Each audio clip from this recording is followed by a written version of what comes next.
Olá! Hoje a gente vai falar de um cara que basicamente reprogramou o jeito como a gente busca a verdade. Francis Bacon.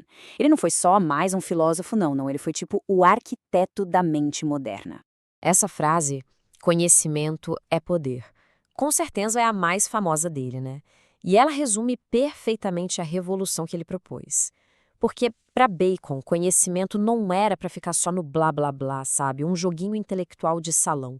Não, era para ser uma ferramenta poderosa para transformar o mundo, para melhorar a vida das pessoas de verdade e dar a elas o controle sobre o próprio destino. Mas olha, para a gente entender o tamanho dessa revolução do Bacon, a gente precisa voltar no tempo. Imagina só, uma época em que o conhecimento estava literalmente preso. Para entender o universo, o pessoal não olhava para as estrelas, olhava para livros de mais de 1000 anos. A verdade estava acorrentada nessas tradições antigas. E o progresso? Completamente estagnado.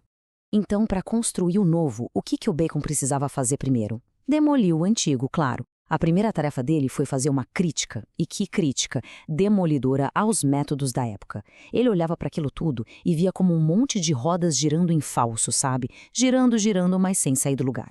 O problema todo era esse, sabe? A filosofia tradicional só olhava para trás. A verdade era uma coisa que você tinha que, sei lá, desenterrar de uns textos antigos ou construir em debates lógicos super abstratos, bem longe do mundo real.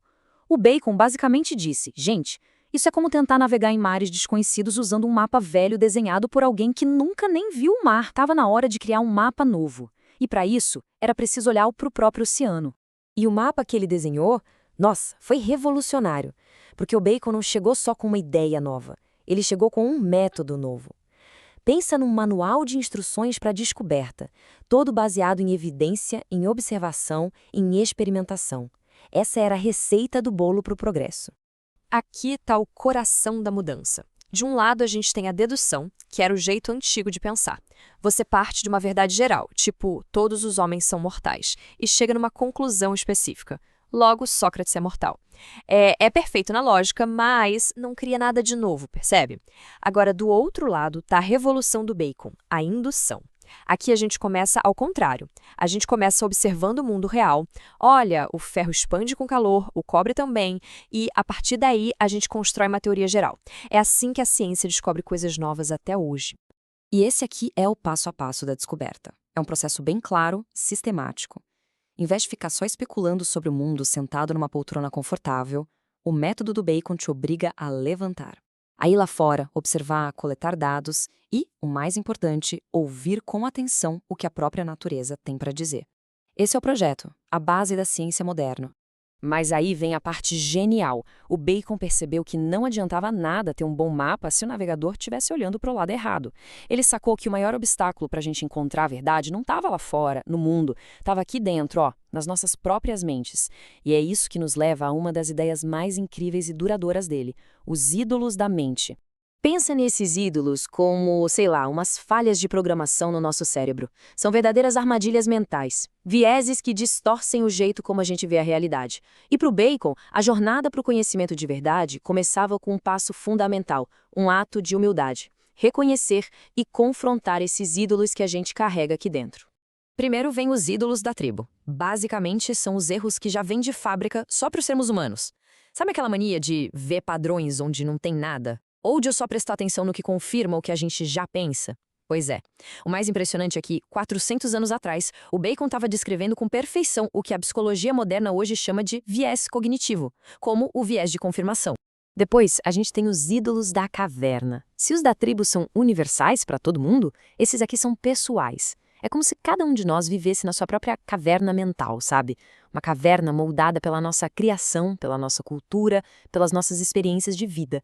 E isso cria pontos cegos que são só nossos, fazendo com que uma coisa que é óbvia para mim seja totalmente invisível para outra pessoa.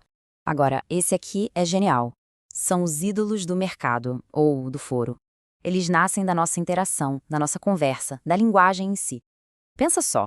Às vezes as palavras são vagas, ou carregam um peso que mais confunde do que ajuda. A gente fica discutindo o significado de um rótulo em vez de investigar a coisa real que está por trás dele. Ou seja, a própria ferramenta que a gente usa para se comunicar pode virar uma barreira para a gente chegar na verdade. E por último, os ídolos do teatro. Pensa naqueles grandes sistemas de pensamento, filosofias, teorias, dogmas, que a gente muitas vezes aceita sem questionar. A gente assiste a eles como se fossem uma peça de teatro, uma história prontinha. O alerta do Bacon é: não dá para ser só um espectador passivo na plateia. A busca de verdade pelo conhecimento exige que a gente suba no palco e comece a testar os cenários, a questionar o roteiro.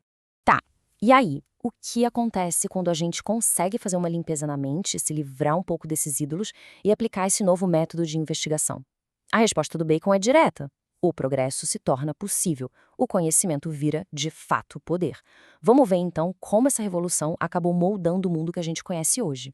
E o impacto do Bacon não foi só na teoria, não. Foi super prático e duradouro. Dá uma olhada nessa linha do tempo. As ideias dele não ficaram mofando nos livros. Elas viraram a semente para instituições importantíssimas como a Royal Society. E inspiraram toda uma geração de filósofos, como John Locke e David Hume.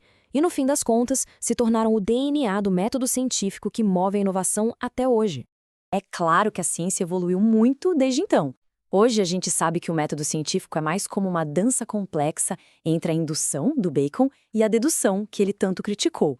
E também que a matemática tem um papel muito mais central do que ele imaginava. Mas olha, reconhecer isso não diminui em nada o legado dele. O Bacon talvez não tenha dado a resposta final, mas ele fez as perguntas certas e, o mais importante, apontou a direção. Ele deu o pontapé inicial para tudo. E tudo isso nos traz de volta para hoje com uma pergunta que fica no ar. Pensa só, na nossa era de algoritmos, bolhas de informação e fake news viralizando. Qual desses ídolos pensado há 400 anos é o mais difícil de escapar? Seriam os ídolos da tribo, que nos trancam nas nossas câmeras de eco? Ou os da caverna, a nossa caverninha pessoal criada pelo feed das redes sociais? Quem sabe os ídolos do mercado, com suas palavras ambíguas e títulos caça-cliques? Ou seriam os do teatro, as ideologias que a gente consome sem nem piscar? Talvez o legado mais importante do Bacon não seja nem o método científico, mas esse alerta que nunca foi tão atual. A busca pela verdade começa, sempre, com um trabalho mais difícil de todos, que é questionar a nós mesmos.